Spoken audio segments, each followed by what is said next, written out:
Bonjour et bienvenue dans ce nouveau Coffee Corner. Je suis accompagnée de Peter BXO. Bonjour Peter. Bonjour Jolie. Dis-moi Peter, l'année dernière, nous avons mis à jour les avis d'échéance en tenant compte de la réglementation sur le droit de résiliation. J'ai entendu dire qu'il y avait du nouveau à ce sujet. Tu peux nous en dire plus? Oui, exactement. Donc, on a développé ce qu'on appelle un workflow qui va assister l'utilisateur justement dans ce processus pour faire la résiliation d'un contrat non-vie. Et le but, bien sûr, c'est de le rendre plus facile pour l'utilisateur et donc aussi plus performant.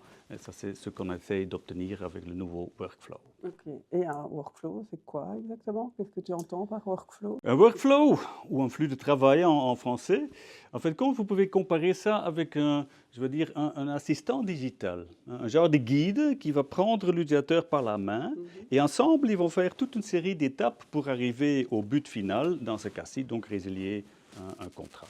Ok. Concrètement, dans Brio, ça va fonctionner comment? Il y a trois étapes importantes qu'on peut distinguer. La première étape, ça c'est faire la lettre que le client doit signer. Et donc, en fonction du motif, en fin de compte, de cette résiliation, Brio va faire des textes différents et va générer la lettre nécessaire. Puis, deuxième étape, bien sûr, le preneur, il doit signer le document. Mhm. Et là, bien sûr, on va utiliser tous les moyens que Brio connaît aujourd'hui. Donc, le courtier peut décider de faire signer manuellement, via Connective, via MyBroker, etc. Et dernière étape, une fois que le document signé arrive de nouveau dans Brio, Brio va détecter qu'il y a toujours un workflow en cours pour cette lettre-là et il va proposer s'il peut continuer pour faire la dernière étape et c'est l'envoi à la compagnie. Et l'envoi à la compagnie, ça se fait à une adresse bien spécifique? Est-ce que le courtier doit spécifier une adresse? Oui, donc toutes les compagnies ont une adresse email spécifique pour les renoms. Et ce qui est aussi nouveau, chez Assuralia, ils gèrent une liste avec toutes ces adresses officielles.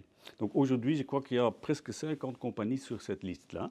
Et nous, on a maintenant intégré cette liste en Brio. Donc ça veut dire que Brio va automatiquement proposer la bonne adresse de renom de la compagnie. Donc uniquement si c'est une compagnie qui ne figure pas sur la liste, le courtier doit encore lui-même choisir l'adresse email. Et dans le futur, bien sûr, si la liste va être changée par Assuralia, parce qu'il y a par exemple une nouvelle Oui. compagnie, ça sera automatiquement mis à jour dans Brio aussi. Magnifique, je pense que ça va faciliter le quotidien de nombreux courtiers. Ça, c'est le but et ceci, c'est le premier workflow et le but, ça, c'est encore de développer d'autres dans le futur. Super, merci pour tes explications Peter et bravo à l'équipe pour, les développements. Merci à tous de nous avoir suivis et à très bientôt pour un autre Coffee Corner.